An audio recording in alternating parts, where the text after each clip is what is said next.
അത് തന്നെയാണ്. അപ്പോൾ 5 ദിവസത്തെ വിശ്രമത്തിലേക്ക് ഷാഫി പറമ്പിൽ നീങ്ങുകയാണ് ഡോക്ടർമാരുടെ നിർദ്ദേശപ്രകാരം. എന്തായാലും ഷാഫിക്കെതിരെ കേസ് കൂടി എടുത്തിട്ടുണ്ട് എന്നുള്ളതാണ് ഇതിൻ്റെ ഏറ്റവും ഒടുവിലത്തെ സാഹചര്യം. കേസിൻ്റെ ഡീറ്റെയിൽസ് വരും നിമിഷങ്ങളിൽ ഉടനെ തന്നെ അറിയുന്നതായിരിക്കും. എന്തായാലും ഷാഫിയുടെ ആരോഗ്യനില, അതായത് അടിയന്തരമായ ശസ്ത്രക്രിയ പൂർത്തിയായിരിക്കുന്നു. അതോടൊപ്പം തന്നെ 5 ദിവസത്തെ വിശ്രമം വേണമെന്നുള്ളതാണ് ആ ഒരു ഷാഫിയുടെ ആരോഗ്യവുമായി ബന്ധപ്പെട്ടുള്ള ഏറ്റവും പ്രധാനപ്പെട്ട അപ്ഡേറ്റ്. അനീഷ്, ഇന്നത്തെ സമരപരിപാടി അല്ലെങ്കിൽ ഇന്നത്തെ പ്രതിഷേധ സംഗമം നമുക്ക് അതിലേക്ക് പോവാം. ഇന്ന് വൈകിട്ട് 3 മണിക്ക് KC വേണുഗോപാൽ പേരാമ്പ്രയിൽ പ്രതിഷേധ സംഗമം ഉദ്ഘാടനം ചെയ്യും. രാവിലെ തന്നെ IG ഓഫീസിലേക്ക് പ്രതിഷേധ പരിപാടി നടത്തും. സംസ്ഥാനം ഒട്ടാകെ തന്നെ KSU പ്രവർത്തകർ പ്രതിഷേധിക്കുമെന്ന കാര്യത്തിൽ തർക്കമൊന്നുമില്ല. MP-ക്ക് മേലാണ് കൈവച്ചിരിക്കുന്നത്. പോലീസിന്റെ നടപടി എന്നും പിണറായി സർക്കാർ ആയിരിക്കില്ല പോലീസിനെ നോക്കുന്നത് എന്നുള്ള DCC പ്രസിഡന്റിന് ഉൾപ്പെടെയുള്ള വാക്കുകൾ.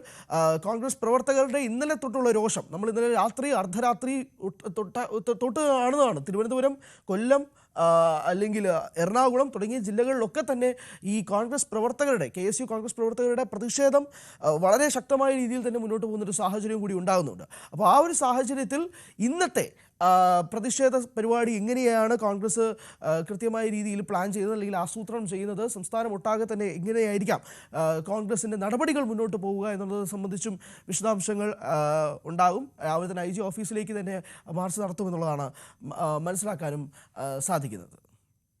അനീഷ്, അത് തന്നെയാണ്. അപ്പോൾ കോൺഗ്രസിൻ്റെ ഇന്നത്തെ പ്രതിഷേധ പരിപാടികളെ സംബന്ധിച്ചിപ്പോൾ പറഞ്ഞതുപോലെ തന്നെ ഇന്ന് വൈകിട്ട് 3 മണിക്ക്, അതാണല്ലോ ഇന്നത്തെ ഏറ്റവും പ്രധാനപ്പെട്ട പരിപാടി, KC വേണുഗോപാൽ ഉദ്ഘാടനം ചെയ്ത പേരാമ്പ്രയിലെ ഒരു വലിയ സംഗമം, അത് എങ്ങനെ നടത്താനായിരിക്കും കോൺഗ്രസിൻ്റെ തീരുമാനം?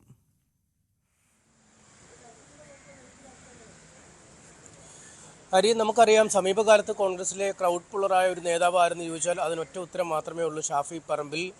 പാലക്കാട്ട് നിന്നും വടകരയിലേക്ക് അദ്ദേഹം മത്സരിക്കാൻ ഇറങ്ങിയ ആ ദിവസം തന്നെ വലിയ വിസ്മയകരമായ പിന്തുണയാണ് UDF പ്രവർത്തകരുടെ, പ്രത്യേകിച്ചും ഈ ലീഗിൻ്റെയും കോൺഗ്രസിൻ്റെയും ഒക്കെ പ്രവർത്തകരുടെ ഭാഗത്തു നിന്നും അദ്ദേഹത്തിന് നൽകിയത്. KK ശൈലജ ടീച്ചർ എന്ന ഒരു LDF-ലെ ഏറ്റവും സ്വീകാര്യ മുഖങ്ങളിൽ ഒന്നിനെയാണ് വടകരയിൽ ഷാഫി തറപറ്റിച്ചത്. അതോടുകൂടി പ്രവർത്തകരുടെ വികാരം ഏതാണ്ട് ഇരട്ടിയായി മാറുന്ന സാഹചര്യം. അതിനുശേഷം പിന്നീട് ജില്ലയിലെ കോൺഗ്രസ് പ്രവർത്തകർക്ക് ഒന്നടങ്കം ആവേശം പകരുന്ന രീതിയിൽ തന്നെയാണ് വടകര MP എന്ന രീതിയിൽ അദ്ദേഹം നിലകൊണ്ടത്. ഒപ്പം ഈ CPM-നും DYFI പോലുള്ള പ്രസ്ഥാനങ്ങൾക്കുമൊക്കെ ഒരു എതിരാളി എന്ന രീതിയിലേക്ക് ഷാഫി പറമ്പിൽ മാറുകയും ചെയ്തിരിക്കുന്നു. പലപ്പോഴും ഇരുവരും തമ്മിലുള്ള ഒരു വാക്കേറ്റങ്ങളും ഈ പ്രശ്നങ്ങളുമൊക്കെ നമ്മൾ കണ്ടിട്ടുള്ളതാണ്.